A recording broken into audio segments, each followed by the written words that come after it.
Good evening all and welcome. Tonight you are really in for a treat. These stories are so good. You won't be regretting it. Listen to the end because they are so good today. So good. My God. Get ready because it's time to get comfortable and let the glitches take control. I'm going to share with you something that I've carried with me for the last 24 years, and I haven't really spoken much about since I was a child, and I've never spoken about it on any kind of public forum, such as this. You are free to not believe me. I in fact encourage you to doubt anything that you're told from anyone. I am sharing this with you because as I've gotten older, I've spent 2 decades developing a life to the best of my ability. I've carried an immense weight on my shoulders that neither therapists nor psychiatrists treat as anything other than a method of repressing memories at best, and the delusions of a lunatic at worst. I do not blame you if you draw these same conclusions. I'm sharing this with what I believe has become the most publicly traded speaking place on the internet, for the sole purpose of attempting to drop the weight that I've carried with my life. This is more of a personal cleanse than an attempt to intrigue. And if no one hears this and it becomes buried, I would have at least gotten it off my chest. I am not from here, and by here I don't mean where I currently live. I mean where any of us live. Anyone hearing this right now? It's now a few days after my 30th birthday. And this time of year it always strikes me, because I started kindergarten on my birthday when I turned 5. I thought at the time everyone did that. You turned 5, and when you turned 5 you go to school. I didn't realize my birthday just happened to coincide with the first day of school. And a little over 1 year later, in about 2 weeks' time, it would have been 24 years to the day that my entire world vanished. I was born in San Diego and lived in a poorer suburb of San Diego as a child. I lived in an apartment complex called Lemon Vine Apartments that were a bit of a slummier version of the Lemon Vine Apartments found in Lemon Grove, a suburb of San Diego. My parents were divorced but friendly. My mother was young when she had me and she was beautiful. She was in her early 20s and was aspiring to be a model, and would regularly take trips to LA to do photo shoots. She did glamour modeling for magazines. She had a darker skin tone, being 1/4 Indian. Indian, not native, and it gave her an exotic look. My favorite picture of her as a child was her modeling a luxurious wedding dress for a bridal company. I used to sleep with that picture when she would go to LA, and I would stay with my dad, who worked for the city of San Diego. They shared custody pretty evenly, and we even did Christmas together as a family, even though they had split when I was still a baby. My dad, his girlfriend, my mum, who was single, and me. Maybe things weren't as good between them as I remember, but I was 6, so if there was drama behind the scenes, they did a good job of hiding it from me. On September 17th, 1996, I was staying at my dad's parents' in Riverside, California. They had a small farm where they raised chickens, pigs, and goats. No horses or sheep or anything, but my grandma had several pet ducks that would eat seeds from your hand, fly away, and return every year like clockwork. My dad had to work at night for a week, and my mum was in LA, so I stayed with my grandparents. Schools back then were pretty cool with this kind of thing, and I was sent home with the sort of nonsense assignment you'd expect a first grader who'd just gone back to school after summer break ended. The 17th was the 3rd day. I was staying with my grandparents, and my grandpa had told me to be careful outside, because he'd seen a rattlesnake and wasn't sure where it had went to. So, since no one knew where the mystery snake had gotten off to, 6-year-old me decided to go hunting for it. In hindsight, letting a 6-year-old go looking around a farm for a rattlesnake was probably not in any parenting 101 handbook, but it was the 90s, and I guess they didn't actually expect me to find it. There were woods on the property, but I wasn't allowed to go in there, so they'd probably figure that's where the snake had gotten off to. I spent all day outside playing jungle exploration on the farm, trying to track down this rattlesnake, and much to my excitement, when I decided to open the well house, which, for those who don't have one, looks kind of like one of the green electrical boxes on the north side of the road, there it was, curled up, rattling away. I immediately slammed the door shut and ran to my grandparents' house to tell them I found it. Now, this might be my 6-year-old memory exaggerating, but I'm pretty sure the snake was 900 feet long at least, give or take. I found it though, and I was excited to tell my grandpa I'd found it so he could do what he did and go out and shoot the thing. I ran in the back door of the house, which led you to the laundry room and through the kitchen. I paid no mind to anything until I turned left and entered the living room, expecting to see my grandparents, my uncle, and the neighboring couple all sat in the living room where I'd left them. Except they weren't there, and it wasn't the same living room anymore. The furniture was completely wrong. The hard and memorable, uncomfortable hardwood furniture my grandpa loved so much was gone. The coffee table he made out of a tree stump was gone, replaced by a fluffy grandma-looking furniture. A 3-person sofa with a floral design on it. The TV was in the wrong place, and newer than Grandpa's old, sit-on-the-ground cabinet TV. The hardwood paneling on the walls was gone, or at least covered by blue wallpaper. The hardwood floor was a shaggy off-white carpet. The pictures of my dad, my uncle and me and my grandparents were gone from the walls, replaced by paintings and pictures of people I didn't know. As confused as I was by this, I was more confused by everyone being missing. In my 6-year-old brain, I accepted that they may have completely rearranged the house while I'd spent the day looking for a snake, but I didn't believe at all that they'd just leave me alone. And I didn't see anyone leave. I didn't see the cars go. So I walked out the front door, which was attached to the living room, as they usually are, and thought maybe they'd gone to the chickens or pigs, both of which should have been visible from the front porch. But the chicken coop was gone. The pig pen had lost its fencing and there were no pigs to be found. At this point I was beyond confused, and I was getting very scared. I didn't want to be alone. I didn't see anyone. Even though they lived on a small farm, the neighbors that had been visiting lived just across the dirt road. So I ran down our dirt driveway and across the road to their house, assuming that it must have been where they went. I remember getting more and more scared as I ran to their house and started crying when their house was the wrong color. It wasn't the faded yellow house it used to be. It wasn't even the right house anymore. Nevertheless, I banged on the door.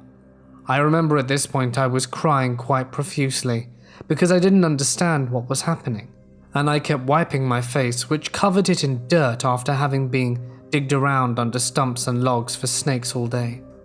When the door opened, a woman in her late 40s to early 50s answered, and I'd never seen her before. I just started bawling uncontrollably. Everything after this point is largely a blur, because nothing was right. I knew where I lived, I knew where I went to school, I knew where my grandparents lived, but I met the people who lived there where my grandparents lived, and they were not my grandparents. I did not know them. I begged for them to get my uncle and tell him who I was, but my uncle wasn't there.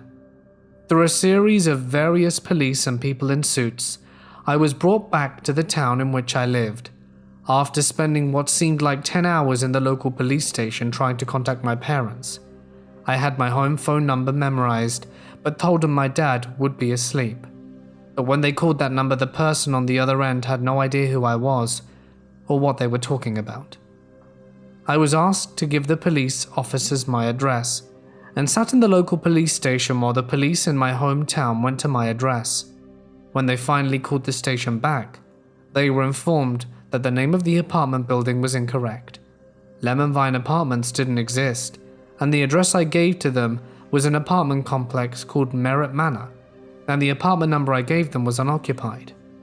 I believe at this point, They were operating under the assumption that I had given them the wrong name of the apartment and the wrong apartment number, but I did in fact live there. When I was finally brought to my hometown after changing hands a few times between police, I was asked to give the police officers my addresses again, and was driven to where I lived. That was it. That was my apartment complex, but just like everything else, it looked wrong. It was painted a different color, and the sign that used to have a large image of a lemon reading lemon vine now read Merritt Manor. I took the police to exactly where I lived, and they said, no one lives there. From this point forward, the police attempted to contact neighbors, all of whom knew me. None of them were who they were supposed to be.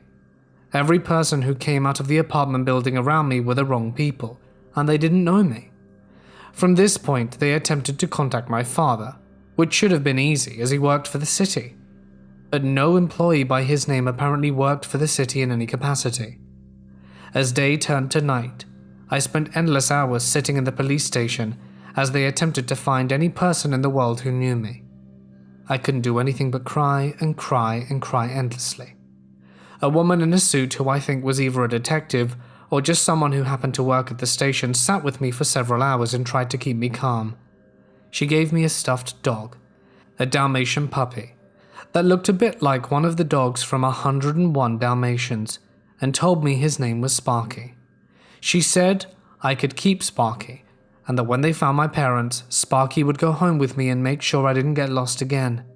She said he was a good dog, and he'd protect me, if I took care of him. During this time, they attempted my school. I told them I went to Shawnee Elementary. It was easy to find. It was really close to where I lived.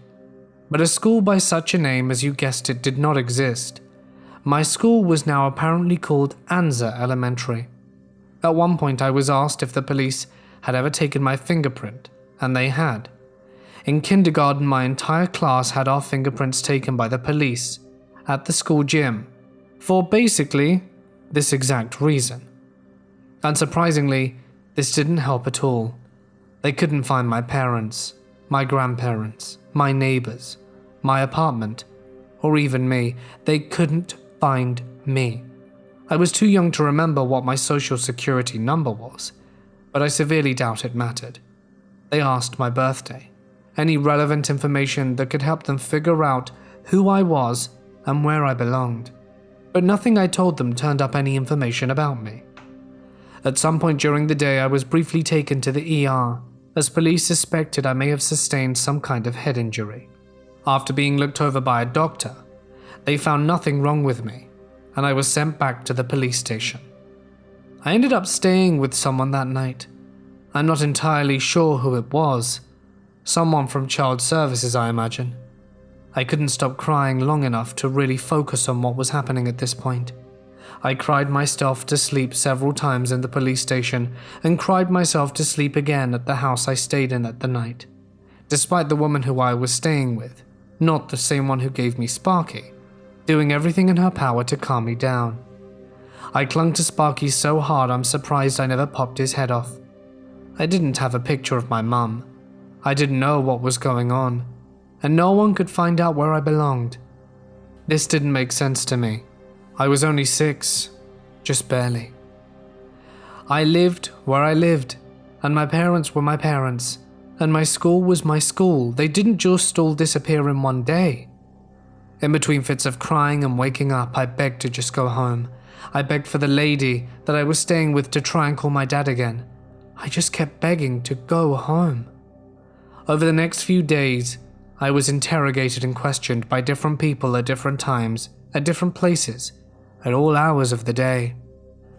Police, investigators, people from departments I still don't know, child psychologists, everyone under the sun was asking me questions. I was back and forth between the police station, the house I was staying at, until eventually someone told me that they thought they'd located my parents, and they were coming to get me. Finally, I was going home. Finally, this was over. Finally, I could get away from all these strange people asking me the same question over and over. When the couple showed up at the police station, my heart fell into my feet. They weren't my parents, but they'd had a son that had gone missing and I fit his description pretty close. The woman started crying when she saw me, because she immediately knew I wasn't her missing son. But I was out of tears to cry at this point. Eventually I was collected by child services, and I was taken to a foster family where I stayed for a few months. The police launched a campaign asking for anyone to come forward with information about me. They took my picture at the police station for the newspapers to put in the news. I never let go of Sparky for a second. They didn't want me to hold him in the photo because I didn't have him when I arrived.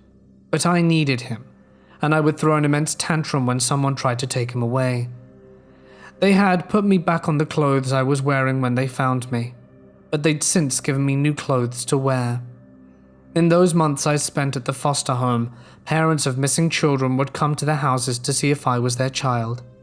I didn't realize this was what was happening until I was older, and looked back on it. They didn't just pull me out and say, "Is this your kid?" They were a bit more subtle about it. The parents would come to meet me, and upon realizing I wasn't their missing child, they'd often leave in tears. Looking back at all these families that came to see me in desperation that they were going to have their child back, I felt so horrible for them. It's a feeling I can't really explain. Like a type of guilt. Like I wish I had been their child, so they could have taken me back. And now, they were safe. Most of those people probably never saw their children again, but I try and imagine that all of them were reunited, even though I know that isn't likely. The guilt was one of the things that kept me in therapy as an adult. But like I said, no therapist has ever bought my story or believed me. The most common belief suggested to me has been that I was abandoned as a child and lived in an abusive home, dumped on the side of a dirt road in the middle of farmland, and I repressed all the negative memories I had of my past. I didn't stay in that foster home permanently. Eventually, while my case wasn't officially closed, I needed to start going to school. I needed identification, and I was issued a birth certificate for the date that I told them was my birth year. But the day and month were listed as September 17th, the day I was found. I never understood why they didn't just use the day and month of my actual birth, but I imagine it's because they didn't think I knew what it was. My name was unchanged. I started going to school sporadically. One of the child psychologists who had seen me recommended I not be placed back into full curriculum immediately, and suspected I suffered some form of PTSD. I was put in special classes, and was only made to go to school twice a week initially. Eventually, I started going full-time and changed foster homes a few more times. I really can't say how much time passed before it happened, but eventually I was placed up for adoption. I was never actually told I was up for adoption, so I'm not sure how soon after I was found. But eventually people started coming to meet me. But these people weren't looking for a missing child. They were looking to adopt me. But I definitely did not represent myself as a good candidate. I had a story that no one believed or could verify. I insisted my parents would eventually find me, and I rarely had a day that I wasn't crying until my eyes burned. This story does not have a happy ending. I never saw my parents again, and I was a ward of the state until I was 18, and went nowhere from there. My teens were filled with delinquency, and I did a brief stint in something similar to juvie in San Diego called Chaparral.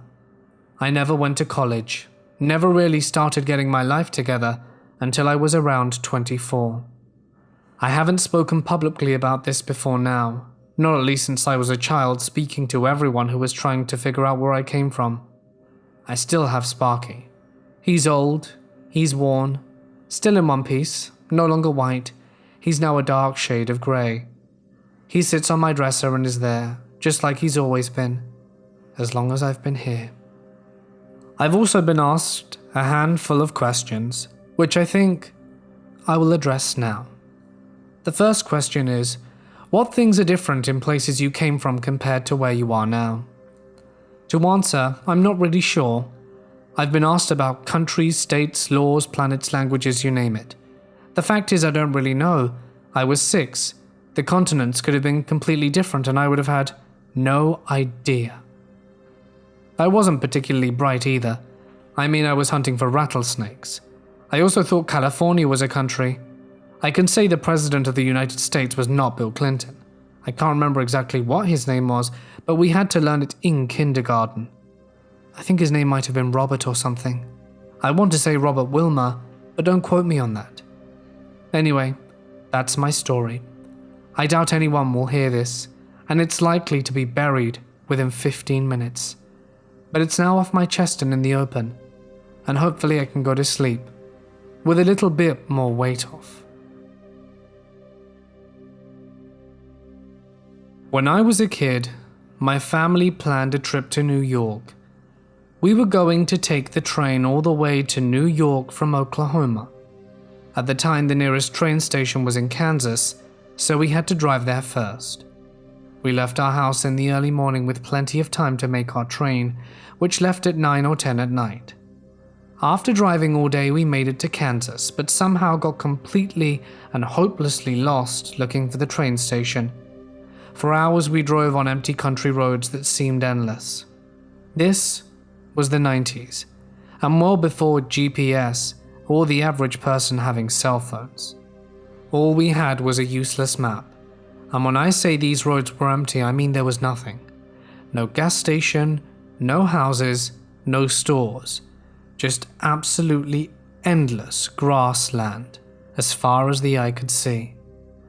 It was night now, and pitch black due to the lack of street lamps, other cars, or buildings. The whole area seemed completely dead and abandoned. Finally, with about 20 minutes to spare before our train left, we stumbled across an old building with a payphone inside. The building was run down and looked like it had been abandoned, but may have been a gas station at one point. My mum got out the car and called the cops for help. By now, all of us kids were crying and freaking out, afraid we would miss our train. We had never been on a train before, and we had been so excited about this trip for months. My dad was in a horrid mood, because we had driven all day long to make it on time, and we should have arrived at the station hours ago. Now we only had minutes to get help and find the station. It seemed absolutely hopeless that we would make it there on time. There was no one around, and we knew it would take the police forever to get to us, here in the middle of nowhere. That's when things got weird. My mum hung up the phone and came back to the car, and the second she got in and closed the door, a cop pulled up out of nowhere. I'm telling you, there was nothing on this road for miles and miles. There was no possible way for the police, on the phone, to have sent someone in the time it took for my mum to hang up and walk a few feet back to our car. Even if the cop had been in the area, it would have still taken a few minutes for him to get the call on his radio. I'm telling you that only seconds had passed from the moment she hung up the phone. But the cop knew all about us. He knew we'd called, that we were lost and looking for the station. He was incredibly nice and told us to follow him, and also that if we did the speed limit, we wouldn't make it. I remember that distinctly because it was not something a cop would normally say. He didn't seem like an ordinary cop at all. He seemed to know everything about our situation, almost as if he knew us personally. We followed the cop out of the deserted parking lot, and within seconds were in the train station. It seemed to appear out the darkness like a mirage. There had not been any signs pointing to it, and there was absolutely nothing else around. We made it to the train with about 10 minutes to spare, waiting for it. To this day, we still talk about it as a family, and wonder how it was possible for the cops to have gotten to us that fast on a dark, deserted country road with nothing around for miles. We also have no idea how we were so close to the train station. My mum thinks the cop was an angel, and I don't know what to think. It was one of the weirdest things I have ever experienced, and to this day I can't explain what happened, or who that cop was, or how we got to the station that night. I used to work in music and toured with this band. The guitarist, called Josh, of the band, had a best friend called Matt who died a few years back. He always talked about the kid and seemed like a great guy. Josh always had this reoccurring dream where Matt was standing on this abandoned street, which supposedly was metaphorical for purgatory. Josh had all these conversations with Matt in these dreams, and because he had overdosed unexpectedly, he felt like his spirit was not able to move on. At the end of the dream, Matt would take a bulb from the street light on the street they were standing in the middle of. Josh described these dreams in extreme detail, and I could pretty much picture what the street looked like. Fast forward to about 6 months into touring with these guys. They are huge Bright Eyes fans and wanted to stop in Cassadaga, Florida, as the Bright Eyes singer wrote an album there, and it's a really creepy and spiritual place. It might be worth noting that 6 out of 7 of the people I was with are all atheists. So we drive into Cassadaga about 2 or 3 a.m. and drive around. Suddenly, this black dog comes into the middle of the road and just stops and looks at us. The guy in the band were all weirded out and were just saying things like, "Follow the dog, it's trying to show us something." And in my mind, I'm thinking, these guys are idiots. We follow the dog for a few blocks, and it was just walking pretty slowly. All of a sudden, we turn a street and the dog bolts. We try to speed up, but Josh says, "Stop the van. This is it." We're all confused. He gets out of the van and looks around. This is it. This is the street in my dream. We hang out for about 15 minutes, and the way he described the street, from having houses on the left to a park on the right, it was definitely a street. The one from the dream. As we get in the van, a street light goes off and we just drive off. He claimed he never had any more dreams about it, and it was closure on everything. I'm not a superstitious or generally spiritual person, but in high school, I was in the drum line, and we practiced early in the morning prior to starting school. We were inside the band room that day because it was fairly cold. So anyway, I'm doing my thing playing the tenors, and I drop one of my mallets. I turn to pick it up and can't find it. There is about 10 feet of open bare floor surrounding me, and it's nowhere to be found. My instructor stops us and basically just asks me what the problem is. So several of us start searching around but can't find it. I say screw it, grab my spare set, and about 20 minutes later the band director walks in, unlocks his office, sits on his desk, and knocks on the window. I look up, and he picks up the mallet from his desk with a look like, "What is this doing here?" I could verify that it was mine because I marked each set.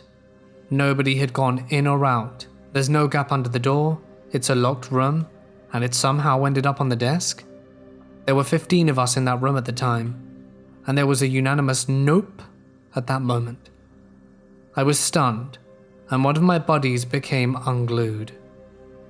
We pretty much cancelled the rest of the rehearsal right there and then, and many of us were pretty bugged out about the rest of the day. I couldn't concentrate on anything for almost a week after that. Eventually, my brain just filed it away under unsolved mysteries, and we ended up carrying on with life. I was a sophomore in high school, at my girlfriend's house watching a movie. It was around 10 p.m. when the flick ended, and I proceeded to skateboard home, as I only lived 2 blocks away and it was a pretty quiet suburban neighborhood. I'm skating down the hill towards a larger street, larger but never really busy, especially not at night. When I reached the intersection, I nail a rock. I had planned on blasting across the street since there were no cars coming in either direction. I fly off the board, skid a good 3 to 4 feet on my head, right shoulder, hip and knee. I rolled to my back and screamed out in agony. The pain was so bad I couldn't really move. I looked up the road about 30 yards off, and a car is coming straight down the way. And where I landed, I was right in its path, 2-lane street. I was right in the middle of his lane, my head aligned with the wheel. I tried like hell to move and scream but couldn't do anything. The car was 15 yards off. He didn't see me, made no attempt to swerve. 10 yards. I heard him barreling down and I closed my eyes, bracing for the worst. Nothing. I opened my eyes, looked where the car had been. Nothing. Hear the car behind me. Look where it was supposed to be in the other direction. Taillights cruising up the road. I hadn't moved. He hadn't swerved. It was like he passed through me. Or I passed through him. There isn't really any way he could have passed over me. Not with the way I had landed, and I was positioned in the street. It was a little car. I can't explain it. I got up terrified, bloodied and baffled, hobbled home, and went to sleep. No one believed me, but it's true. I remember being pretty young, like 9 or 10, and I was in the car park of a pub in England, Southend, and remember seeing someone in their teens in the window of a house looking over the car park. They waved at me and I felt like I knew them somehow. My parents asked me who I was waving to and I just said some lady in the window over there. Didn't think much of it. Fast forward 10 years, I was at my grandma's house. I remember walking into her room, which I was never allowed to do, and going to the window. I then realized I was in the house looking over that same parking lot and remembering their interaction years before. Then a girl around 9 or 10 who was in said car park waved at me and I waved back, and I felt like I knew her. Could not explain it, and I've never told it to anyone, but it still freaks me out. I had a friend in high school called Bob. He was very nice, and while we weren't that close, we had similar tastes in music and we shared CDs.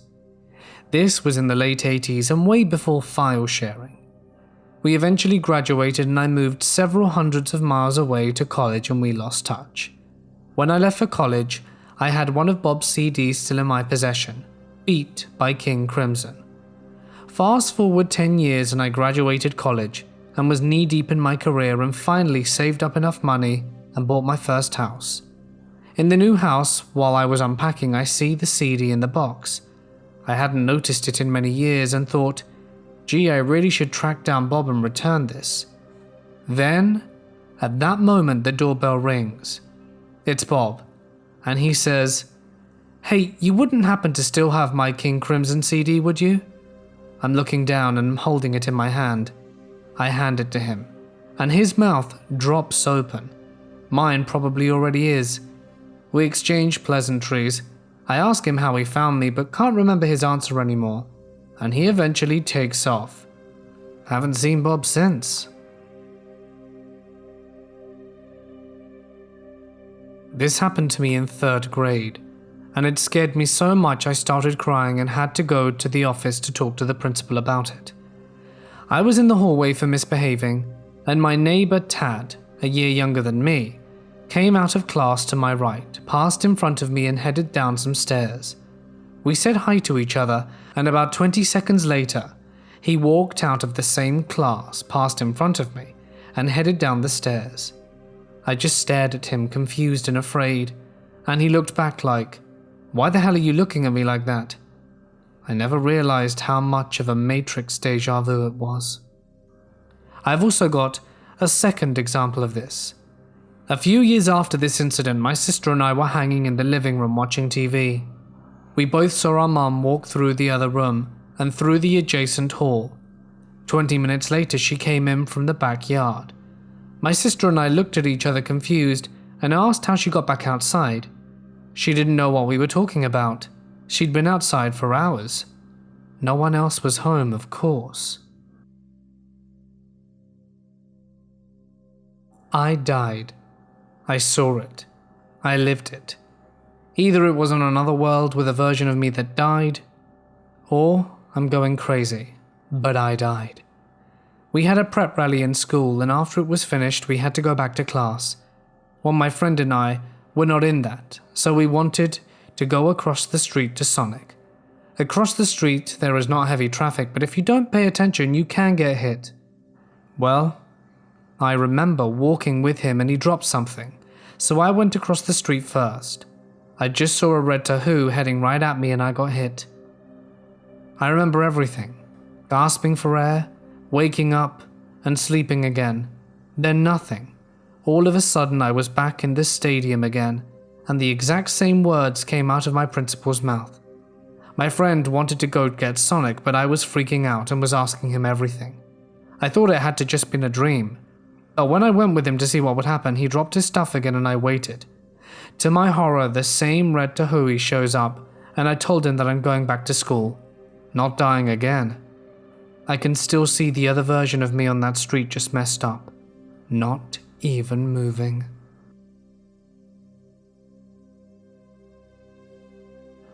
At 12 years of age, my mum let me stay in the truck as she went grocery shopping.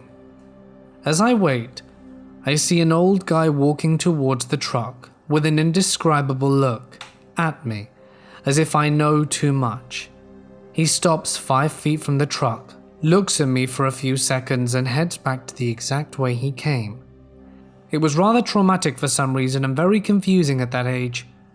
5 or 6 years later, my dad was showing me some home videos of us at Yellowstone. At Old Faithful, I noticed the same guy, same look, same clothes, peering at us on camera and at me through the TV. I freak out every time I tell this.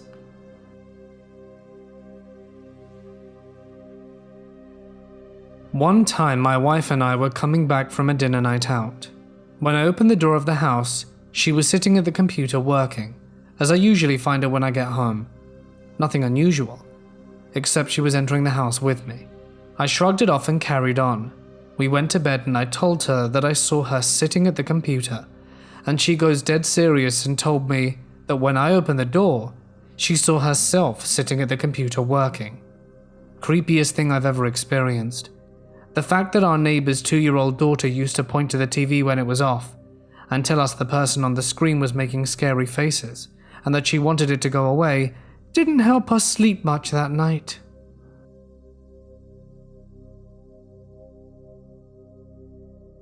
My girlfriend is a manager where she works, and since the pandemic has affected everything, she's been working from home. She can't afford to be away from her computer for any length of time, so I pick up the slack by working around the house and running errands.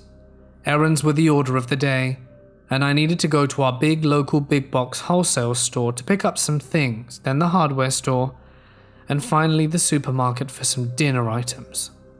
The trip to the wholesale store took longer than expected due to roadway construction, and I was very frustrated and angry by the time I made it to the street and was en route to my final stop. Traffic from that point on was moderate, but I was still annoyed from the earlier mess and drove more aggressively than I should have. Finally, I made it to the supermarket where I collected the needed items, but when I tried to go through one of the self-checkout stations, the damn thing kept messing up, and my earlier frustration was redoubled, as it was all I could do to not scream profanities at the thing. But I managed to get my items and get back out to my vehicle. I sat there for a moment, letting the air conditioning cool me off as it had been quite warm outside. I was still aggravated and frustrated by the entire experience. So, I tried to calm down and scrolled through my phone to get my mind focused. As I stared casually at the screen out of my left peripheral vision, I saw a woman walk towards the store entrance.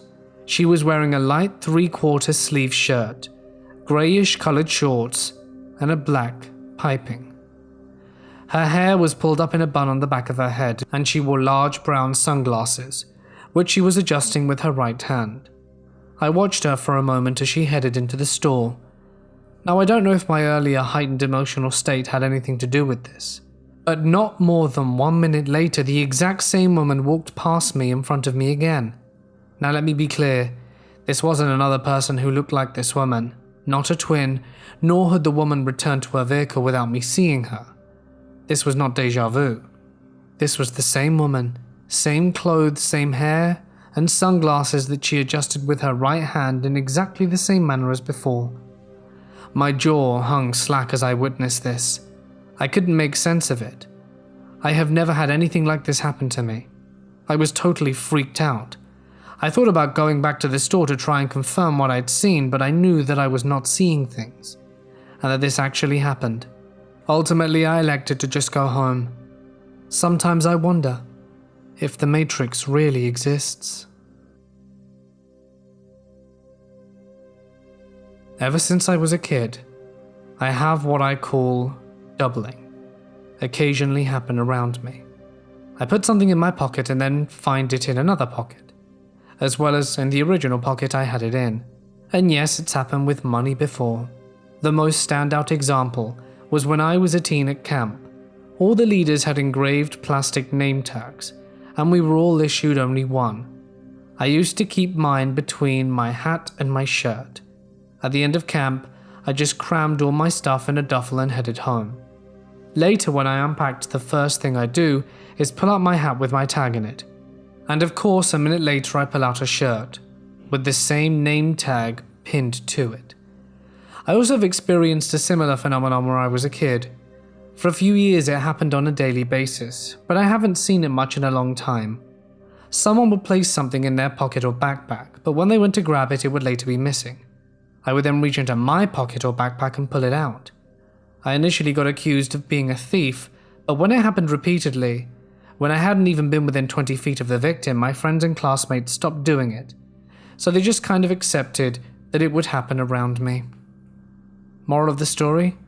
I'm a quantum counterfeit and pickpocket. Hey guys, it's Mort here, and thank you so much for listening. I told you these would be good. I told you. And they were. I delivered. Wow. I'm impressed. I really liked all these stories. They're so creepy. The first story had my mind like, whoa, I don't even know. I have a theory. Pretty wild, but I'm going to just throw it out there. It's a theory after all. It doesn't have to make very much sense. But what if the snake bit the kid and he died, but then somehow his mind, I don't know, just went to another plane of existence? Who knows? It's such a weird story and I love it. I love weird stories like this. Good glitch in the Matrix stories are hard to come by, which is why we hardly ever do them. But this story was seriously good. Seriously good. So were the rest of them. I love them all. I hope you did too. Because, yeah, you know, it's Halloween. We're getting up to creepy day. So yeah, I think this was definitely a good one to throw into the mix. Really great stories. Thank you everyone for listening. I hope you enjoyed it. I hope you weren't disappointed because, well, I loved them. Also, thank you to all my wonderful patrons and members whose names are on screen. You can have your name immortalized forever on a video. All you have to do is sign up. For a small amount of money every month, you can have your name on screen and some cool other perks if you so wish. But for now, I think I'm going to leave it there. Your minds must be sufficiently boggled. Stay awesome, and I'll see you in the next one.